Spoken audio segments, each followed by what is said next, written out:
Science and tech is an important domain in the list of UPSC examination. UPSC examination के domain में science and tech quite important topic है and in science and tech के further जो sub division है उसमें diseases एक important domain है. अब इसको ऑन पर्पज यूपीएससी इससे रिलेटेड क्वेश्चन पूछती है बिकॉज एज यू नो कि कल के दिन आपका सिलेक्शन होता है and as a district magistrate कल के टाइम पे आप किसी डिस्ट्रिक्ट में पोस्टेड होंगे तो कुछ ऐसे डिजीजेज होंगे जिनका क्योर या जिनका प्रिवेंशन आपकी रिस्पॉन्सिबिलिटी होगी. यानी कि आपको कुछ इफेक्टिव मेजर्स लेने होंगे उन डिसीजेस का कंट्रोल करने के लिए एंड बियॉन्ड कुछ रिकमेंडेड मेजर्स होंगे जिनका इंप्लीमेंटेशन भी आपके ऊपर रिस्पॉन्सिबिलिटी होगी. तो उन डिजीजेस की understanding as an official as an government servant आपका होना बहुत ही जरूरी, तभी आप जो उसको थॉरली इंप्लीमेंट कर सकते हैं. जैसे कोरोना का आपने एग्जांपल देखा था, कोविड के टाइम पे law enforcement agencies along with the district magistrate कैसे रिस्पॉन्सिबल थी कोविड लेड जो भी मेजर्स थे उसको लेने के लिए. तो ऐसे कुछ कॉमन डिसीजेस होती हैं जिनको क्योर करना या प्रिवेंट करना या उनसे रिलेटेड मेजर्स को इंप्लीमेंट करना ऑफिसर्स की रिस्पॉन्सिबिलिटीज होती है. इसी बिहार पे कुछ डिसीजेस क्वाइट इंपॉर्टेंट होते हैं ताकि आप उनको अंडरस्टैंड करें एंड बियॉन्ड उससे पहले ये एग्जाम के पर्सपेक्टिव से बहुत ही इंपॉर्टेंट है. तो इस बिहार पे हम देखते हैं कि आखिर ये डिजीज कौन सी है जिसको हम डील करने जा रहे हैं. और ये न्यूज में ये डिजीज इसलिए रही है कि of recent WHO world health organization ने कुछ कॉम्प्रिहेंसिव गाइडलाइन दी है इस डिजीज के लिए. वो डिजीज है कौन सी? डिप्थीरिया. डिप्थीरिया के मैनेजमेंट से related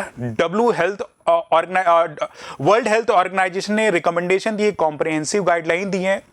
WHO as you know कि एक यूनाइटेड नेशन की एक एजेंसी है जो कि across the world health measure से रिलेटेड गाइडलाइंस को प्रोवाइड करती है. कोविड के टाइम पे भी आपने देखा WHO ने कुछ स्टैंडर्ड सेट ऑफ गाइडलाइंस दी थी. तो इसी बिहार पे WHO ने जो है डिप्थीरिया के मैनेजमेंट या इसके क्योर के लिए जो कुछ कॉम्प्रिहेंसिव सेट ऑफ गाइडलाइंस दी हैं.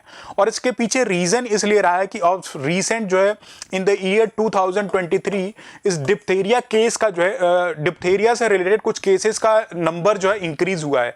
काफी सारे इंडिविजुअल जो है ऐसे प्रोमिनेंटली पाए गए हैं जो कि डिप्थीरिया से सफर कर रहे हैं. तो उस बिहाफ पे WHO ने कुछ कॉम्प्रिहेंसिव गाइडलाइन दी है. तो आखिर देखते हैं कि आखिर ये डिप्थीरिया क्या है, कैसे कॉज होता है. एग्जाम के पर्सपेक्टिव से आपके प्रीलिम्स बेस्ड क्वेश्चन जो पूछे जा सकते हैं कि आखिर डिप्थीरिया कॉज कैसे होता है, एक बैक्टीरिया के थ्रू, एक वायरस के थ्रू या एक फंजाई के थ्रू. बियॉन्ड इसके पीछे जो कॉजिटिव ऑर्गेनिज्म है वो कौन सा है, इस डिजीज के सिम्टम्स क्या हैं, ये आपके बॉडी के किस पार्ट को इंपैक्ट करता है एंड बियॉन्ड इसके क्योर के लिए क्या क्या सेट ऑफ मेजर्स या मेडिसिन का रिकमेंडेशन किया गया है. तो उस पर देखते हैं. और लास्ट में आपसे एक basic general knowledge based question पूछा जाएगा कि डिप्थीरिया से बेस्ड जो वैक्सीनेशन दिया जाता है एक इंडिविजुअल एक बच्चे को वो कौन सा है. तो इस चीज पे फोकस करते हैं. नाउ डिप्थीरिया एक ऐसा डिजीज है जो कि बैक्टीरिया द्वारा कॉज होता है. इंपॉर्टेंट नोट करने की जरूरत है कि डिप्थीरिया जो है बैक्टीरिया द्वारा कॉज होता है. और बैक्टीरिया है कौन सा? The bacteria is known as Corynebacterium diphtheria. एक सीरियस जो है बैक्टीरियल इन्फेक्शन है जो कि हमारे नोज और थ्रोट की जो म्यूकस मेम्ब्रेन है उसको इनिशियली जो है इंपैक्ट करता है. It affects the mucous membrane of throat and nose. As you can see in this image कि जो एक इंडिविजुअल इस डिप्थीरिया से सफर करता है उसका जो ये थ्रोट का जो म्यूकस मेम्ब्रेन इनसाइड पार्ट यहाँ पे जो है ऐसा ग्रेइश मेम्ब्रेन जो है थ्रोट में फॉर्म हो जाता है इस बैक्टीरिया के इन्फेक्शन की वजह से. इसकी वजह से जो कोई चीज आप सॉलो कर रहे हैं या ब्रीदिंग कर रहे हैं तो आपकी डिफिकल्टी होती है, आपको डिफिकल्टी महसूस होगी. And in the larger extent की आपके बॉडी के अदर पार्ट जैसे कि आपका nervous system along with the heart को भी ये इंपैक्ट कर सकता है. और उसको जो हार्ट को अगर इंपैक्ट कर रहा है तो टर्मिनोलॉजी यूज की गई है वो myocarditis along with neuritis that is nervous damage कर सकती है. राइट. तो ये डिजीज यू कैन सी कि कहां पे इंपैक्ट करती है. इसके सिम्टम्स की बात की जाए तो इसके जो सिम्टम्स का इफेक्ट है ये 2 से 5 दिनों में आपके इसके जो सिम्टम्स अपीयर होने दिखने शुरू हो जाएंगे जिसमें आपको sore throat, fever, swollen glands in the neck along with the difficulty in breathing जो है महसूस होती है. तो ये कुछ इनिशियल जो आपके सिम्टम्स अपीयर होते हैं 2 से 5 दिनों बाद अगर आप इस बैक्टीरिया के थ्रू इन्फेक्ट हो गए हैं जो कि आपकी किडनी को भी डैमेज कर सकता है, एज आई डिस्कस हार्ट और नर्वस सिस्टम को भी इंपैक्ट कर सकता है. ऑल बिकॉज की जो बैक्टीरिया आपके थ्रोट में इन्फेक्ट कर रहा है ये कुछ टॉक्सिन सिक्रीट करता है. तो इसका लार्जर एक्सटेंट आप देख सकते हैं कि कैसे ये एक्स्ट्रापोलेट होके ये आपके बॉडी के फर्दर पार्ट्स को इंपैक्ट कर सकता है. नाउ इनिशियली इसको डायग्नोस करने के लिए कुछ सेट ऑफ मेजर्स दिए गए हैं, जैसे मेजर्स क्या है कि based on the clinical symptoms और confirm laboratory traces including the throat cultures और पीसीआर के थ्रू जो है पॉलीमरेज चेन रिएक्शन के थ्रू जो है आपकी जो इसकी डिटेक्शन डायग्नोसिस की जाती है, जिसके बिहाफ पे इसका क्योर हो सके। और इस ट्रीटमेंट में 3 मेजर्स दिए गए हैं। एक तो आपका जो है एंटीबायोटिक दिया जाएगा, बियॉन्ड दिस एंटीबायोटिक आपकी जो है एंटी टॉक्सिन थेरेपी चलाई जाएगी। इस बैक्टीरिया के थ्रू जो आपकी टॉक्सिसिटी हुई है, जिसके वजह से जो टॉक्सिन जनरेट हुआ, उसके बिहाफ पे जो है एंटी टॉक्सिन थेरेपी दी जाएगी। और तीसरा जो है आपका जो है सपोर्टिव केयर किया जाएगा, तीसरा जो है। तो ये 3 मेजर जो है जनरली इसके ट्रीटमेंट के लिए रखे जाएंगे। नाउ ये न्यूज़ में क्यों रहा है जो भी मेजर्स अभी WHO ने दिए हैं वो अभी इससे रिलेटेड हैं। एक तो एंटीबायोटिक से रिलेटेड है, एंड बियॉन्ड जो थेरेपी रन करा रहे हैं उसके बिहाफ पे WHO ने कुछ रिकमेंडेशन दी है। नाउ इनिशियली जो है इस डिजीज के क्योर के लिए जो एंटीबायोटिक दी जाती थी वो पेनिसिलिन दी जाती थी या एरिथ्रोमाइसिन दी गई है, right. Penicillin along with the erythromycin इस डिजीज के ट्रीटमेंट के लिए दिया गया है। नाउ एज यू नो कि एंटीबायोटिक रेजिस्टेंस आज के टाइम पे एक कॉमन टर्मिनोलॉजी यूज हो रही है। गवर्नमेंट भी कुछ मेजर्स ले रही है कि एंटीबायोटिक का जो सेल है मेडिकल हाउसेस में, हम बिना कुछ सोचे समझे एंटीबायोटिक्स कंज्यूम कर लेते हैं, हमारे बॉडी की रेजिस्टेंस को कैसे इन द लार्जर एक्सटेंट वो हैम्पर करती है, ये ध्यान देने की जरूरत है। जो हम बिना मेडिकल प्रैक्टिशनर के रिकमेंडेशन के बिहाफ पे ही एंटीबायोटिक्स कंज्यूम कर लेते हैं, उसके बिहाफ पे जो हमारी बॉडी की रेजिस्टेंस है बीमारियों से लड़ने की, वो रेड्यूस हो जाती है। क्यों? क्योंकि जो कॉज हार्मफुल ऑर्गेनिज्म जैसे कुछ बैक्टीरिया इन एंटीबायोटिक्स के अगेंस्ट में रेजिस्टेंस डेवलप कर लेते हैं। या फिर सेट ऑफ गाइडलाइंस अगर हम फॉलो नहीं कर रहे हैं कि रूटीन में आपको जो 3 महीने ये मेडिसिन खानी है तभी आपका डिजीज क्यूर होगा। जैसे टीबी के लिए एक सेट ऑफ टाइमलाइन मेंशन की गई है कि पर्टिकुलर डोज को बिना लैप्स किए हुए आपको कंज्यूम करना है, लेकिन अगर आप लैप्स कर देते हैं तो वो पूरी ट्रीटमेंट जो खराब हो जाती है और आपकी इंटर्न जो इम्यूनिटी भी हैम्पर होती है। यानी कि जो पॉजिटिव फैक्टर है, जो भी पॉजिटिव ऑर्गेनाइजेशन है, वो मेडिसिन के अगेंस्ट में रेजिस्टेंस डेवलप कर लेता है। इसी बिहाफ पे जो पेनिसिलिन जो इनिशियली अब तक जो है एज एन एंटीबायोटिक दी जाती थी, उसके अगेंस्ट में भी इन बैक्टीरियाज में जो है रेजिस्टेंट डेवलप कर लिया है। तो WHO ने एक नई एंटीबायोटिक रिकमेंड की है इसके क्योर के लिए। वो एंटीबायोटिक कौन सी है? That is known as macrolide. Penicillin की जगह पे मैक्रोलाइड का रिकमेंडेशन जो WHO ने दिया है। अब ये मैक्रोलाइड जो एक ऐसा एंटीबायोटिक है जो कि बैक्टीरिया की प्रोटीन सिंथेसिस को इनहिबिट कर देता है, यानी कि बैक्टीरिया को किल नहीं करता है, रदर उसकी प्रोटीन सिंथेसिस को इनहिबिट कर देता है। Protein synthesis as you know कि RNA में होता है, तो उस डोमेन को जो है ये मैक्रोलाइड इनहिबिट कर देता है। और ये क्या कॉज करता है? ये बेसिकली एक बैक्टीरियोस्टैटिक है। That means that leads to stoppage of the growth of bacteria rather than killing them outright. यानी कि इन बैक्टीरिया की किल करने की बजाय उनके ग्रोथ को जो है ये मैक्रोलाइड रोक देता है। तो ये रिकमेंड किया है एज एन एंटीबायोटिक हमारे WHO ने ऐसा standard measure of cure. Beyond WHO ने ये भी रिकमेंड किया है कि जो ट्रीटमेंट हो वो एविडेंस बेस्ड क्लिनिकल मैनेजमेंट के आधार पे गाइडलाइन जो होंगी उस बिहाफ पे डिप्थीरिया को हो। यानी कि ऐसा नहीं हो कि अचानक से उठे और डिप्थीरिया का क्योर शुरू कर दिया। कुछ प्रोसीजर है जो कि एविडेंस बेस्ड है, उसके बिहाफ पे ही जो एक क्लिनिकल मैनेजमेंट जो शुरू किया जाए, राइट। तो इसी बिहाफ पे WHO ने जो macrolide antibiotics over penicillin recommend किया है। बियॉन्ड एंटीबायोटिक्स का जो पर्पस बताया है कि एज एन एंटीटॉक्सिन सर्व करते हैं, यानी कि जो भी टॉक्सिसिटी इस बैक्टीरिया के दैट इज कॉर्नीबैक्टीरियम डिप्थेरी के थ्रू जो कॉज हुई है उसके टॉक्सिसिटी को दूर करने के लिए जो ये एंटीटॉक्सिन थेरेपी रन की जाएगी। एंड बियॉन्ड दैट जो इंडिविजुअल्स इन्फेक्टेड हैं कि डिजीज एक इंडिविजुअल से दूसरे इंडिविजुअल में ट्रांसफर भी हो सकती है, इट्स अ ट्रांसफरेबल डिजीज। अगर आप स्नीज कर रहे हैं, छींक रहे हैं, तो वो थ्रू द नो जो ड्रॉपलेट्स वाटर ड्रॉपलेट्स उनके थ्रू जो एयर में ट्रांसमिट हो सकता है। तो सपोर्टिव केयर में इनको जो आइसोलेट करके रखा जाता है ऐसे इंडिविजुअल्स को, ताकि ये चीजें जो है ट्रांसफर ना हो, तो ऐसा कुछ ध्यान रखा जाता है। तो इस बिहाफ पे जो है WHO ने ये रिकमेंडेशन दी है कि क्लिनिकल बेस्ड अप्रोच पे जो evidence based clinical management approach approach है वो फॉलो किया जाए। एंड बियॉन्ड कौन सी antibiotic that is known as macrolide in the place of penicillin as an antibiotic दिया जाए। मैक्रोलाइड कैसे फंक्शन करता है, ये प्रोटीन सिंथेसिस ऑफ बैक्टीरिया को इनहिबिट करता है, यानी कि बैक्टीरिया को किल नहीं करता है, रेदर उसकी प्रोटीन सिंथेसिस को इनहिबिट करता है। तो ये फैक्ट बेस्ड क्वेश्चन प्रीलिम्स में ऐसा स्टेटमेंट आ सकता है, तो यहाँ पे ये चीज ध्यान देने की जरूरत है। Beyond as an general knowledge या जनरल अवेयरनेस के पर्सपेक्टिव से हमने देख लिया कि बैक्टीरियल डिजीज है, बैक्टीरिया के थ्रू कॉज होता है और बॉडी के नोज और थ्रोट में इंपैक्ट करता है, वहां के म्यूकस में, और ये in the larger extent kidney, heart along with the nervous system को भी ये बैक्टीरिया डैमेज कर सकता है। तो this is related to diphtheria, quite important development है, इसको आप नोट कर लें। पॉजिटिव फैक्टर्स या जो भी हमने डिस्कशन किए क्वाइट इंपॉर्टेंट और रेलेवेंट है। बियॉन्ड वैक्सीनेशन की बात की गई थी कि बच्चों में वैक्सीनेशन दिया जाता है इसको प्रिवेंट करने के लिए। वो वैक्सीनेशन कौन सा है? That vaccination is known as DPT.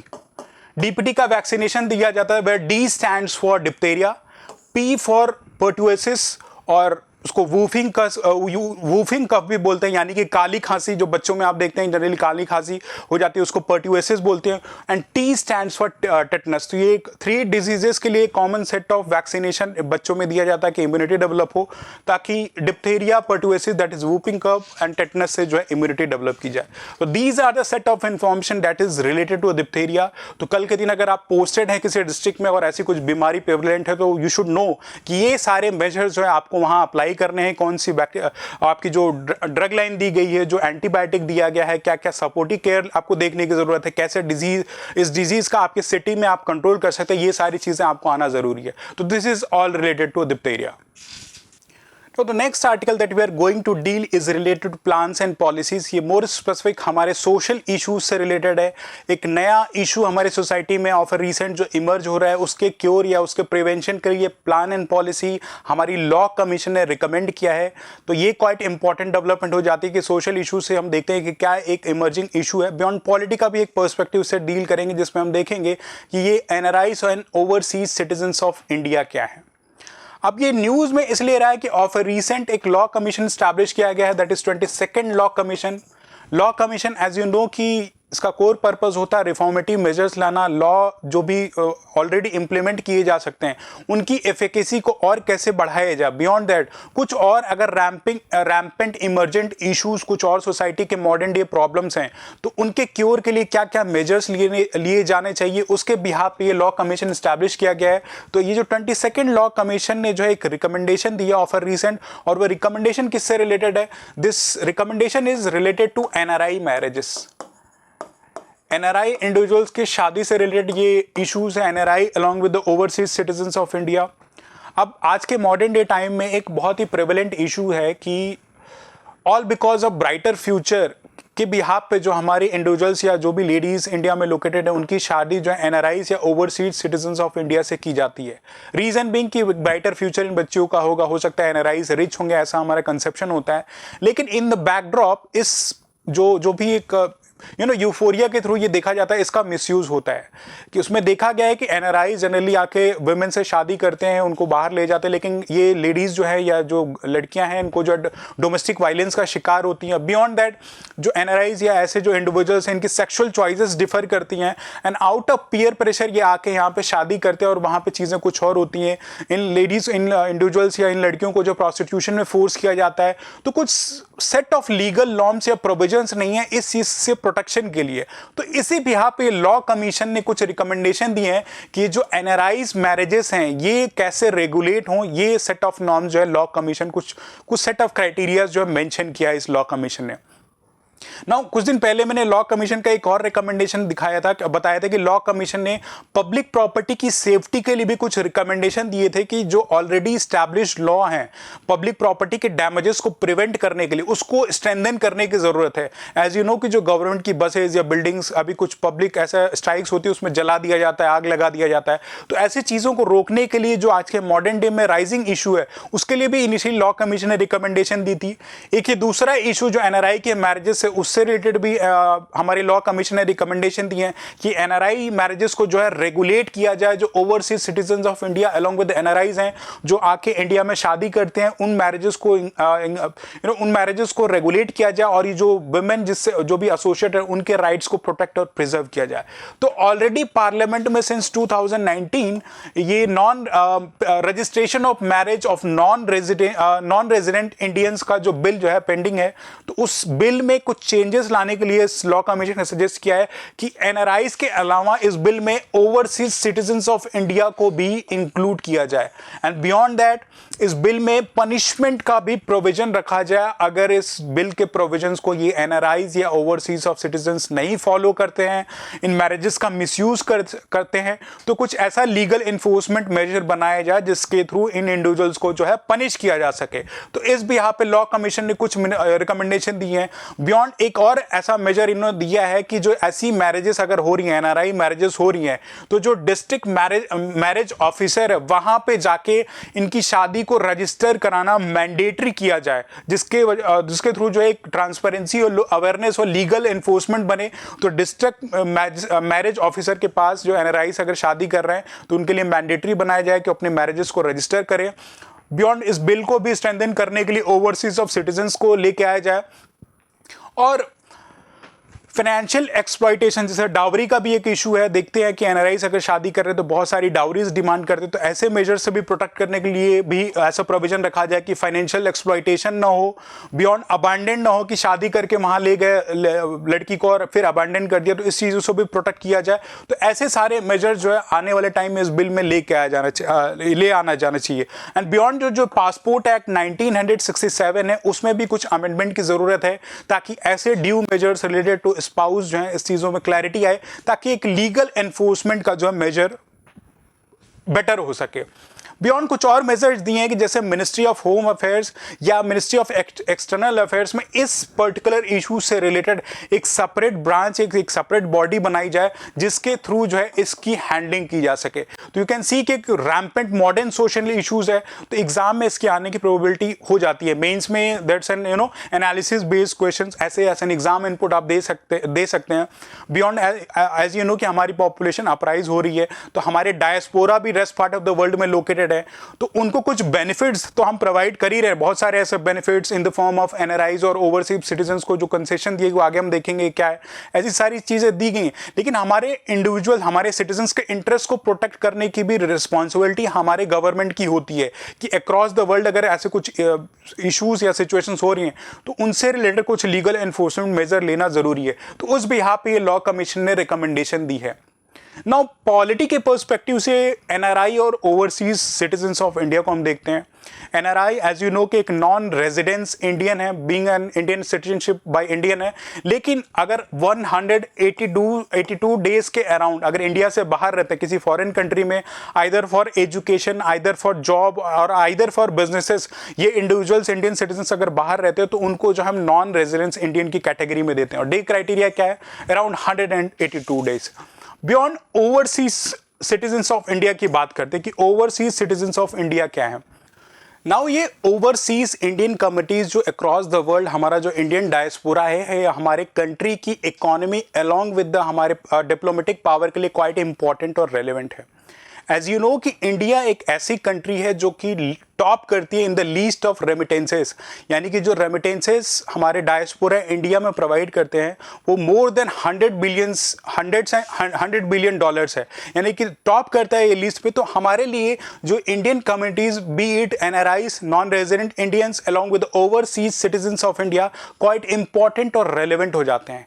तो इस बिहाफ पे हमारी कंट्री जो है इन एनआरआईज या ओसीआईज को कुछ स्पेशल मेजर्स या कुछ स्पेशल छूट भी देती है ताकि हमारी जो नेटवर्किंग या कोलैबोरेशन के साथ बेटर हो सके। अब तक हमने देख लिया कि एनआरआईज वो इंडिविजुअल्स जो इंडियन सिटीजन्स है लेकिन अबाउट 182 डेज जो है बाहर किसी कंट्री में रह रहे हैं, बिजनेस के लिए, जॉब के लिए या फिर एजुकेशन के लिए, वो एनआरआईज कंसिडर होते हैं। एंड अभी जो पॉलिटी के पर्सपेक्टिव से इंपॉर्टेंट है कि ये ओसीआईज कौन होते हैं? That is overseas citizens of India are persons who is a citizen of another country but has Indian ancestry और टाइज, यानी कि किसी और कंट्री के सिटीजन है लेकिन इनकी जो एंसेस्ट्री है, इनके हो सकता है सकता है पेरेंट्स या इनके ग्रैंड पेरेंट्स जो इंडियन रहे हों या इनका कुछ हिस्टोरिकल टाई इंडिया से रहा, उनको जो ओवरसीज इंडियंस बोलते हैं, ओवरसीज सिटीजन्स ऑफ इंडिया बोलते हैं, राइट। तो इनको कुछ जो है कंसेशंस दिए गए हैं, कुछ प्रिविलेजेस दिए गए, उन पे हम फोकस रखेंगे। इनको फर्दर ये भी रखा गया है कि इंडियन कॉन्स्टिट्यूशन की कमेंसमेंट से पहले individuals who were citizens of India at the time of और at the time after commencement of Indian, तो इनको भी OCIs बोलते हैं, या कुछ ऐसी टेरिटरीज जो इंडिया ने ऑक्यूपाई की हैं आफ्टर जो है 15 अगस्त 1947, वो इंडिविजुअल्स भी ओवरसीज सिटीजन्स ऑफ इंडिया में कंसिडर किए जाते हैं।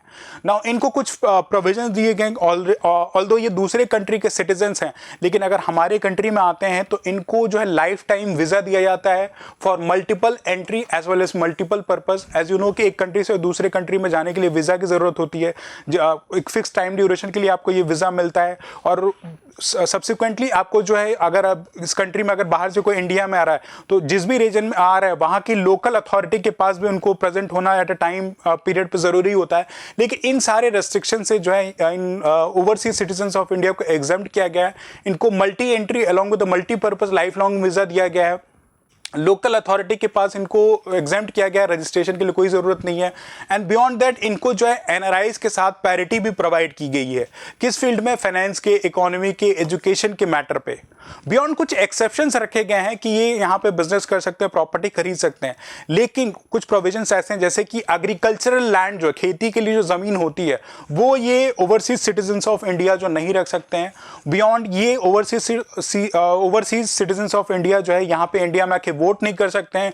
कुछ कॉन्स्टिट्यूशनल पोस्ट जैसे कि प्रेसिडेंट की पोस्ट नहीं ले सकते, या गवर्नमेंट की जॉब में भी इनको भी एक्सेप्शन रखा गया है, that is right to vote नहीं मिला है, कॉन्स्टिट्यूशनल पोस्ट नहीं दिया गया है। एग्रीकल्चर लैंड में जो है ये अक्वायर नहीं कर सकते हैं, या प्लांटेशन प्रॉपर्टीज भी नहीं अक्वायर कर सकते हैं। और पार्लियामेंट और स्टेट लेजिस्लेटिव असेंबली में भी ये एज एन कैंडिडेट अपीयर नहीं हो सकते। ये कुछ एग्जेम्पशन एरिया। बियॉन्ड दैट इनको जो बेनिफिट्स दिए गए हैं फाइनेंस इकोनॉमी के सेक्टर में, यहाँ पे बैंक अकाउंट खरीद सकते हैं, नॉन एग्रीकल्चर प्रॉपर्टीज को खरीद सकते हैं, इन्वेस्टमेंट कर सकते हैं, एंड बियॉन्ड कुछ और एम्प्लॉयमेंट अपॉर्चुनिटीज के लिए भी इंडिया में ये ओवरसीज सिटीजन्स ऑफ इंडिया जो है अप्लाई कर सकते हैं। तो इस हिसाब से ये पॉलिटी के पर्सपेक्टिव से हमारे लिए क्वाइट इंपॉर्टेंट और रेलिवेंट हो जाता है।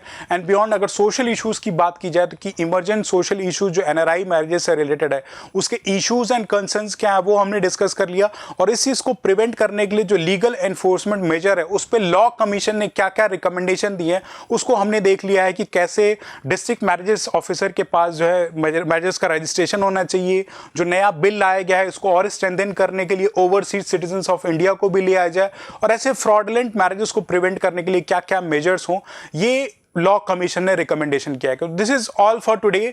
Hope you have liked this session. If you have liked it then please do like and subscribe and give us the comment in the comment box section so that we will improve ourselves and it would be motivating for us. Till then, goodbye and all the best.